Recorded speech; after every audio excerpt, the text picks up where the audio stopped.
Simon නවගත්තේකම සිරසට රචනා කරන වාක් නාටක මාලාවයි වානරයා. ඔයාගේ වැඩේ ඉතින් හැමදාම මගේ හිතේ බලාපොරොත්තු ඇති කරන එකනේ. අනාන්තරයක ගල් ගුහාවක ගත කරන මේ ජීවිතේ අද ඉවර වෙයි හෙට ඉවර වෙයි කියලා. එහෙම කියන්න එපා. මේ වානරය හම්බ වෙච්ච ගමන් මට තේරුණා මෙතෙක් කල් මං හෙමින් කරන්න සැලසුම් කරාපු දෙයක් හෙට එළිවෙන්න පුරාතුව ඉවරක් කරලා දාන්න පුළුවන් කියලා. යන්. ඒයි ඔය වානරගේ මිත්‍රයෝ යන් පිටත් වෙනින්. තානියම නෙවෙයි මේ අපිත් එක්ක. මේ වානරයා මෙතන තනි කරලා තානියක් නෑ මේ කුමාරිකාව එක්ක දාලා. ඒත් ඔහෙලා එක්ක මට යන්න වෙන්නේ තනියමනේ. අපි එක්ක යනකොට කොහොමද තනියෙන් යාමක් වෙන්නේ?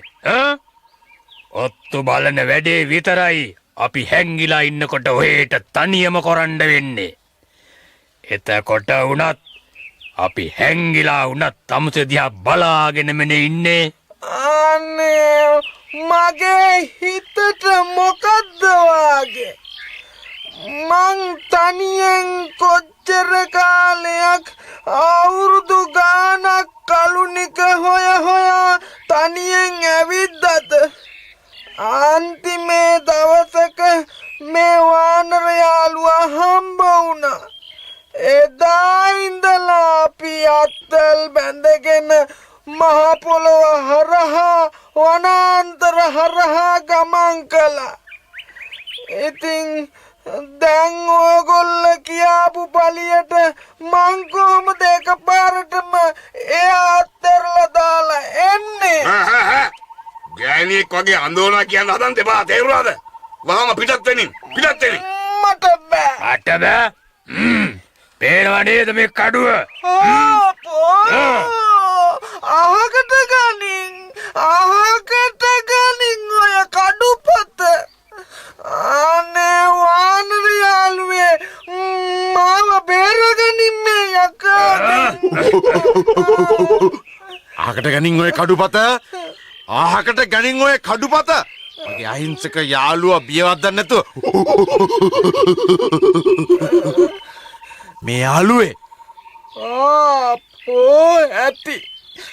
ඇයි අපිට තාපසතුමා කියාපු දේ මතකද? මොකද්ද? අපට කීවනේ අමරණීයත්වයේ හොයාගෙන යන ගමනේදී පළමුවෙන්ම මුණ ගැහෙන ස්ත්‍රියට පුරුෂයන්ට අවනත වෙන්න කියලා. ඔව් ඉතින් යනකොට ඉස්සෙල්ලම මුණ ගැහුනේ මේ තුන් දෙනානේ. ඔව් ඉතින් ඒගොල්ලන්ට අවනත වෙන එක හැර අපිට වෙන කරන්න දෙයක් නෑ. ඔය කියන හැටියට ඒගොල්ලෝ එක ඵලයක්. ඉතින් මේ පුල්ලියකවාගේ කියන දේ අහලා ඌට අවනත වෙලා ඔත්තුද මොනවද බලලා අපිට පුළුවන් වෙයිද ඔය අමරණීයත්වයේද මොකද්ද කියන එකේ අජරාමර රහස දැනගන්න? අනේ මන් දන්නේ මේ ඇති ඉතින් පමා වුණා. ඔතන මුමුණා දොඩව පමා වුණා හොඳටම ඇති. යම මගේ කුමාරිකාව එක්ක තනි වෙනවා. කාටද කියන්න පුළුවන් යාළුවේ? කුමාරිකාවක් එක්ක තනිවීමුණුත් සමහර විට අමරණීයත්වයේ රහස දැනගන්න පුළුවන්ද බැරිද කියලා කවුද දන්නේ? ඵලය අපි අජරාමර තාපසතුමා කියාපු විදිහට මේගොල්ලන්ට අවනත වෙන්න ඕනේ.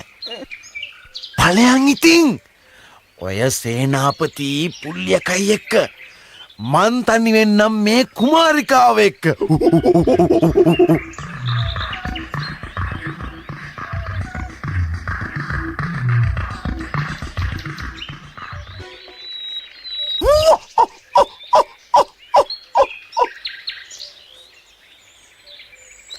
සංකාව ඇඟ වට කර නැත නිම්මා සංකාව හිත වට කර නැත නිම්මා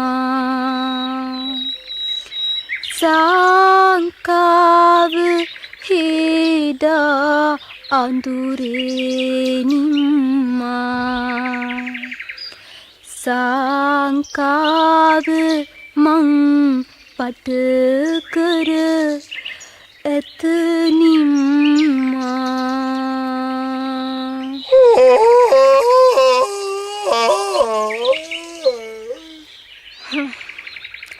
හරි නරකයි. මොකද්ද කීවේ? හරි නරකයි කියලා කිව්වේ. මොකද්ද නරක? මම මෙච්චර ලස්සන ගායනාවක් කරනකොට ඔච්චර දිග ඇනුමක් කරපු එක ඔච්චර දිග ගීතිකාවක් කීවාම කෙටි ඇනුමක් අරින්නේ කොහොමද? කොහොම වුණත් මම පුරවරේ ඉන්නකොට කවුරුත් මගේ ගායනා අගය කළා. ජීවිතේ ප්‍රථම වතාවට වානරයෙක් විතරයි ඇනුමක් කැරියේ. හිතලා කරපු දෙයක් නෙවෙයි. ඉබේ ඇනුම් ගියා. කොහොම වුණත් ඒක නොහොඹිනා වැඩක්. කාන්තාවක් ඉස්සරහා කවුරුවත් ඈනුම් අරින්නේ නැහැ. විශේෂයෙන් ගීතිකාවක් ගායනා කරනකොට. ඈනුම් අරින්නේ නිදිමත ආපුවාම. ඇත්තටම මටත් ඈනුමක් ගියේ නිදිමත ආපු හින්දා. නමුත් උඹට මෙතන නිදා වැටෙන්න බෑ. ඒයි මතක නැද්ද? මගේ ස්වාමියා වෙන සේනාධිපති කියලා ගියේ උඹට මගේ තනි රකින්න. මගේ ආරක්ෂාවට ඉන්න. කාගෙන් ආරක්ෂා කරන්නද? මේ වනාන්තරයේ ඉන්න නපුරු ඇත් කොටි වගවලසුන්ගේ එරටම හැංගිලා ලං කරලා කොටියෙක් පැන්නොත් වානරයට ඇහැරෙන්න ඉස්සෙල්ලා මම මැරෙයි. උඹට දුක නැද්ද? දුක හිතෙන්න අපි එච්චර කාලයක් ආශ්‍රය කරලා තිනවේ. කෙනෙක් ගැන දුක හිතෙන්ද දීර්ඝ කාලයක් ආශ්‍රය කොල්ලම තියෙන්න ඕනේද? දීර්ඝ කාලයක් ආශ්‍රය කෙරුවටමත් වෙන වෙනකොට දුක හිතෙන්නේ නෑනේ.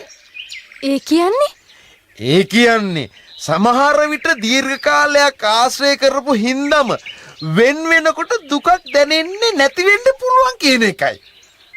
අත්දැකීමෙන්ද ඔය කතා කරන්නේ? ඔව්. දීර්ඝ කාලයක් ආශ්‍රය කරලා දුකක් නැතුව කී දෙනෙක්ගෙන් වෙන් වෙලා තියෙනවද? ඉස්සරමට යාළුවෙක් හිටියා. දර කපන්නේ. හුඟා කල් ගියාමයි එයා හරියටම කවුද කියලා මං ඇඳිනගත්. ඒ මිනිහගේ මං වෙන්නුනේ නගරෙ මැද. ඒ මිනිහා නටවලා මිනිස්සු hina වෙනවා බලබලා විනෝදෙන්. මාව රැවට්ටුවට පලියරක්. ආයවතාවක මං වඳුරු ගෝත්‍රයක රජෙක් වෙලා හිටියා. මට පනට වගේ ආදරය කරපු වඳුරු රාජිනියකුත් හිටියා. කාලයක් යනකොට මට රජකම ඔළුවට මහා බරක් වුණා. මගේ වඳුරු රාජිනියගේ ස්නේහවන්තකමත් මට කරදරයක් වුණා. තවත් බැඳීමක් ඇති වෙයි කියලා දරුව හම්බ වෙන්න ඉස්සෙල්ලා මහ රාත්‍රියේ මම කාටත් ඔකිය පිට වුණා.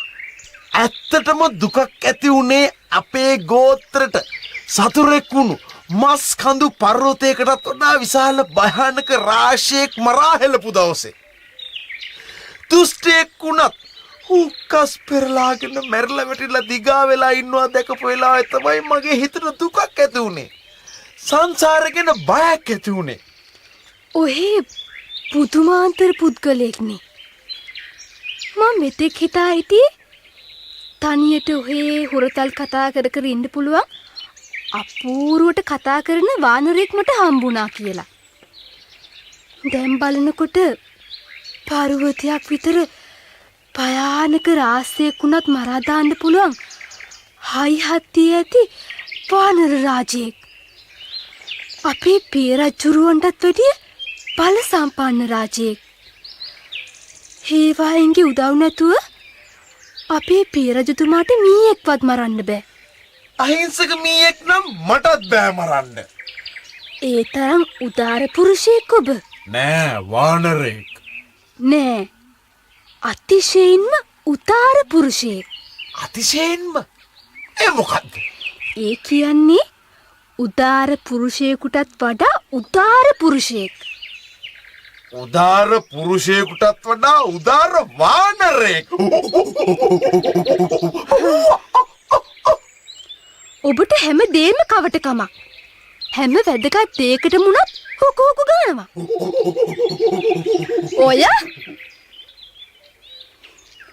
ඔය මං කීවේ උදාර පුරුෂයෙකුටත් වඩා ඔබ උදාර වානරයෙක් කිව්වමත් ඔබට ඒක විකාරයක්. හුකු හුකු ගන්නවා. හා කියන්න. මොකද මේ වෙලාවේ හුකු හුකු ගෑවේ? හොඳයි. අහන නිසා කියන්න. මේ වතාවේ මං ගෑවේ ඔබේ මේ කතාවටමයි. කතාවට?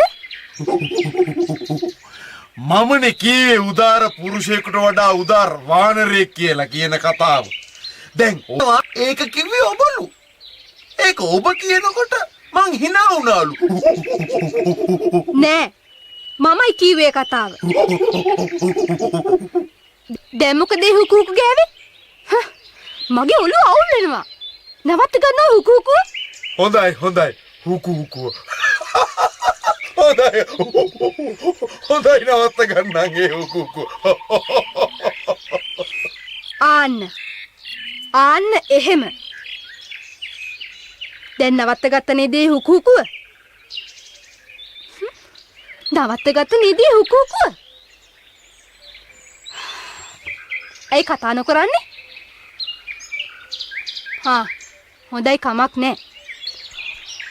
ඔබ කී කතාවල විදියට ඔබ කරලා තියෙන සූරවීරකම් වල හැටියට ඔබ උදාරතම පුරුෂයෙක්. ඔබ ජීවිතේ දැනටමත් කරලා තියෙන්නේ විඳලා තියෙන්නේ ගැඹුරු අර්ථයක්. ඒ අනුව ඔබගේ විකාර හිනාවෙත් ඇති මන් නොදන්න ගැඹුරු අර්ථයක්.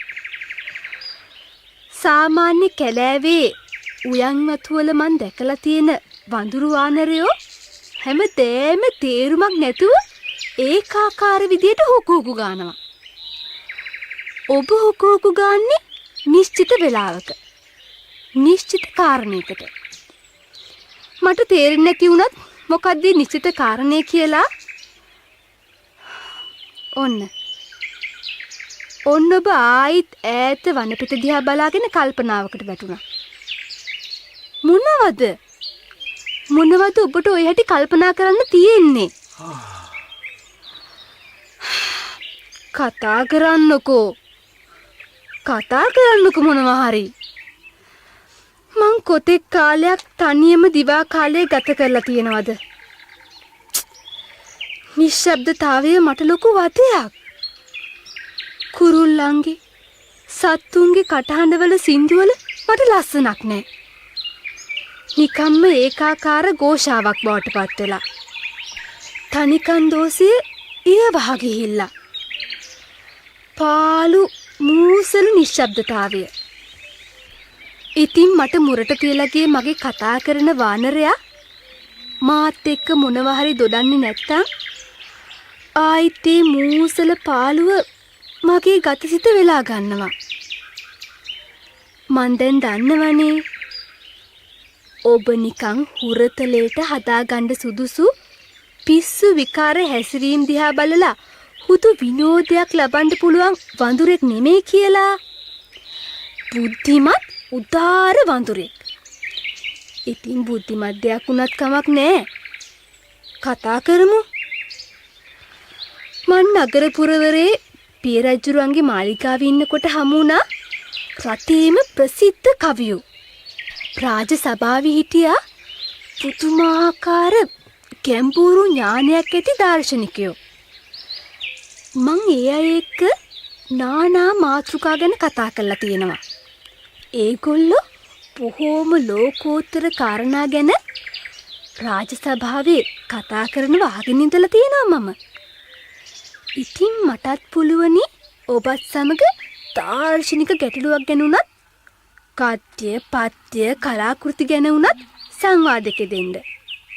මේ ඇහුණ නේද? ඇයි අනේ? ඇයි? මුකුත් අහන්නේ වගේ ඈත තුරුලතා හිස් අහස දිහා බලාගෙන නිහඬව ඉන්නේ. කතා කරන්නකෝ. ඕන්න අපේ වානරයාගේ ඇස්වලට අප්‍රසන්න බැල්මක් ආරුඩුණා. ඕන්න නොසන්සුන් වෙලා වගේ නැකිටලා රවුමට ඇවිදින්න ගත්තා. මගේ කතා බහ එච්චරටම අප්‍රසන්නද? මං කියන දේවල් බුද්ධිමත් ඔය වානරයට වැල් වටාරම් හිස් ප්‍රලාප වගේ පේන්න පුළුවන්. ඒත් මගේ කටහඬ මිහිරිනේ. ඒක කවුරුත් කියන දෙයක්. ඉතින් තේරුමක් නැති දෙයක් වුණත් මිහිරි කටකින් කියනකොට කවුද අකමැති? කටහඬේ ස්වරයේ මිහිරෙන් හරි රසවත් වෙන්න.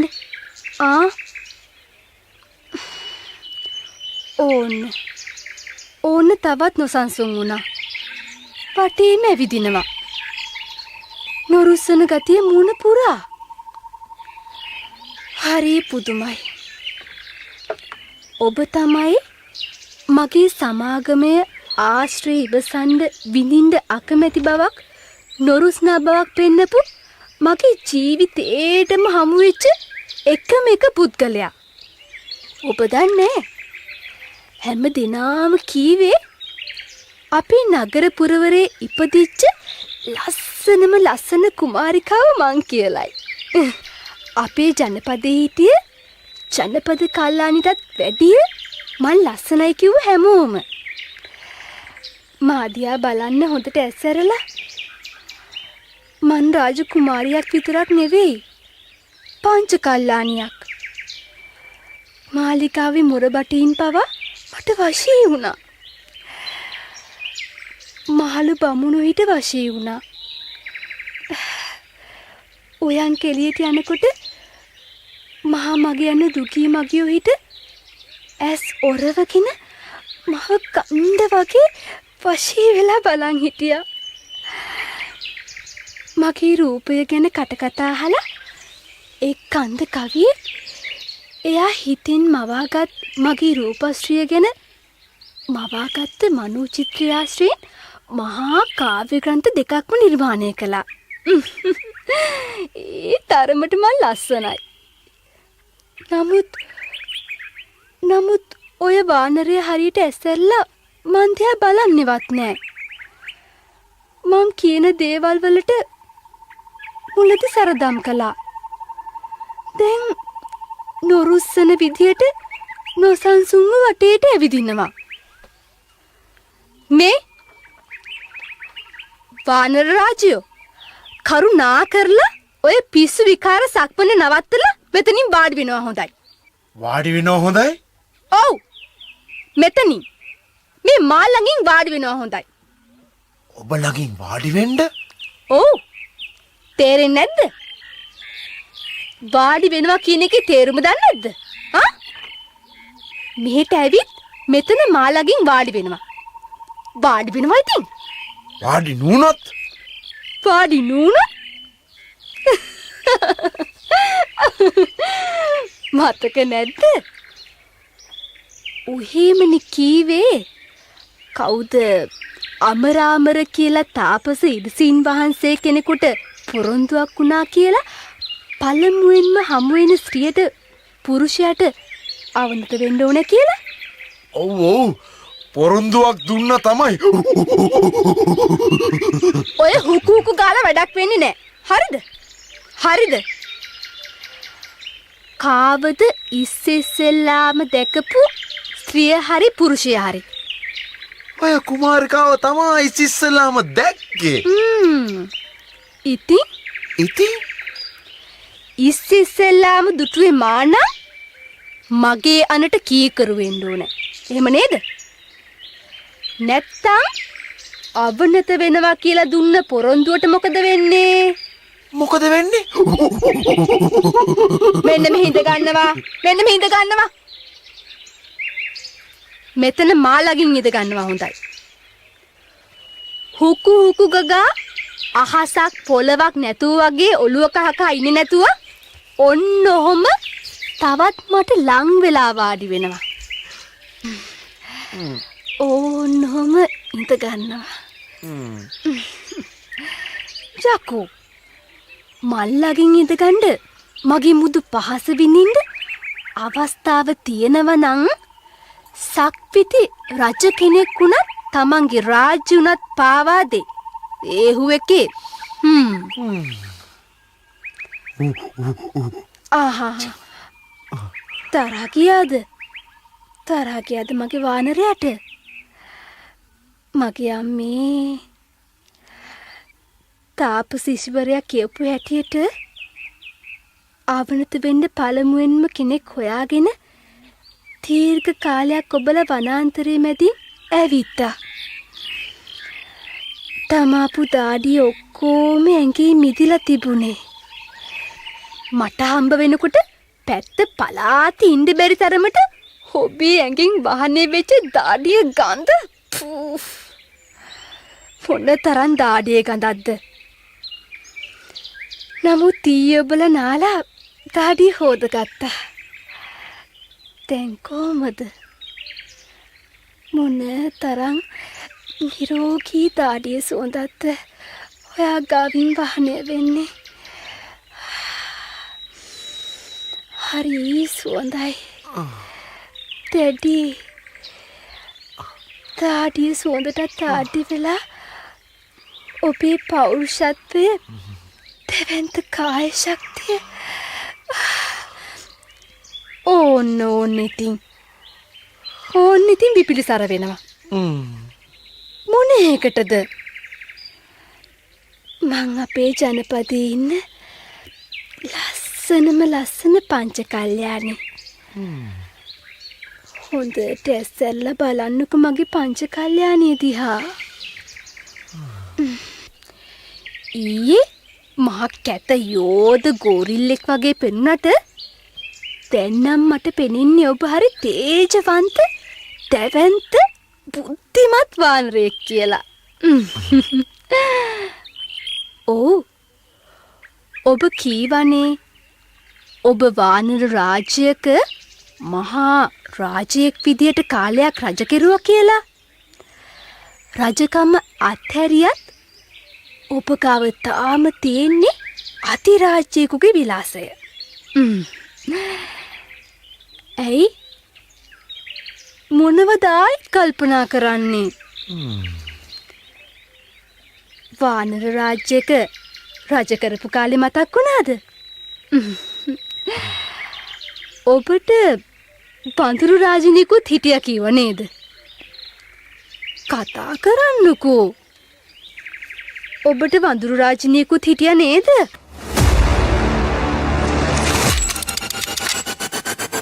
වානරයා